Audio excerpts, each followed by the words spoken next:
हनुमान जी की राम भक्ति की गाथा पूरे संसार में गाई जाती है। लक्ष्मण जी की भक्ति भी अद्भुत थी। लक्ष्मण जी की कथा के बिना श्री राम कथा पूर्ण नहीं है। अगस्त्य मुनि अयोध्या आए और लंका युद्ध का प्रसंग छिड़ गया। भगवान श्री राम ने बताया कि उन्होंने कैसे रावण और कुंभकर्ण जैसे प्रचंड वीरों का वध किया और लक्ष्मण ने भी इंद्रजीत और अतिकाय जैसे शक्तिशाली असुरों को मारा। अगस्त्य मुनि बोले, श्री राम बेशक रावण और कुंभकर्ण प्रचंड वीर थे, लेकिन सबसे बड़ा वीर तो मेघनाद ही था। उसने अंतरिक्ष में स्थित होकर इंद्र से युद्ध किया था और बांधकर लंका ले आया था। ब्रह्मा ने इंद्रजीत से दान के रूप में इंद्र को मांगा, तब इंद्र मुक्त हुए थे। लक्ष्मण ने उसका वध किया, इसलिए वे सबसे बड़े योद्धा हुए। श्री राम को आश्चर्य हुआ, लेकिन भाई की वीरता की प्रशंसा से वह खुश थे। फिर भी उनके मन में जिज्ञासा पैदा हुई कि आखिर अगस्त्य मुनि ऐसा क्यों कह रहे हैं कि इंद्रजीत का वध रावण से ज्यादा मुश्किल था।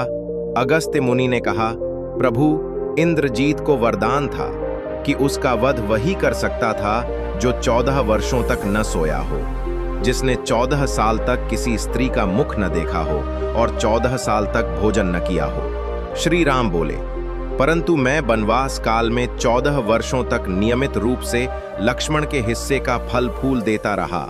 मैं सीता के साथ एक कुटी में रहता था। बगल की कुटी में लक्ष्मण थे। फिर सीता का मुख भी न देखा हो और 14 वर्षों तक सोए न हों, ऐसा कैसे संभव है। अगस्त्य मुनि सारी बात समझकर मुस्कुराए।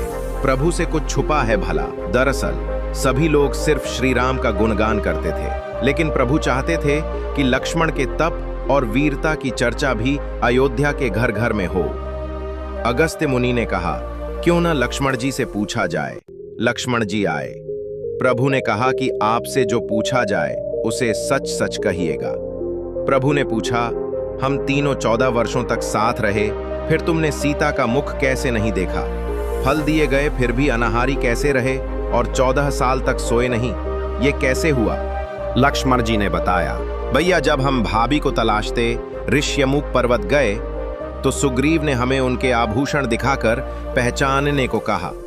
आपको स्मरण होगा, मैं तो सिवाय उनके पैरों के नुपुर के कोई आभूषण नहीं पहचान पाया था, क्योंकि मैंने कभी भी उनके चरणों के ऊपर देखा ही नहीं। 14 वर्ष नहीं। सोने के बारे में सुनिए। आप और माता एक कुटिया में सोते थे। मैं रात भर बाहर धनुष पर बाण चढ़ाए पहरेदारी में खड़ा रहता था। निद्रा ने मेरी आंखों पर कब्जा करने की कोशिश की तो मैंने निद्रा को अपने बाणों से बेध दिया था। निद्रा ने हार कर स्वीकार किया कि वो 14 साल तक मुझे स्पर्श नहीं करेगी। लेकिन जब श्री राम का अयोध्या में राज्याभिषेक हो रहा होगा और मैं उनके पीछे सेवक की तरह छत्र लिए खड़ा रहूंगा, तब वो मुझे घेरेगी। आपको याद होगा, राज्याभिषेक के समय मेरे हाथ से छत्र गिर गया था। अब मैं 14 साल तक अनाहारी कैसे रहा? मैं जो फल फूल लाता था, आप उसके 3 भाग करते थे।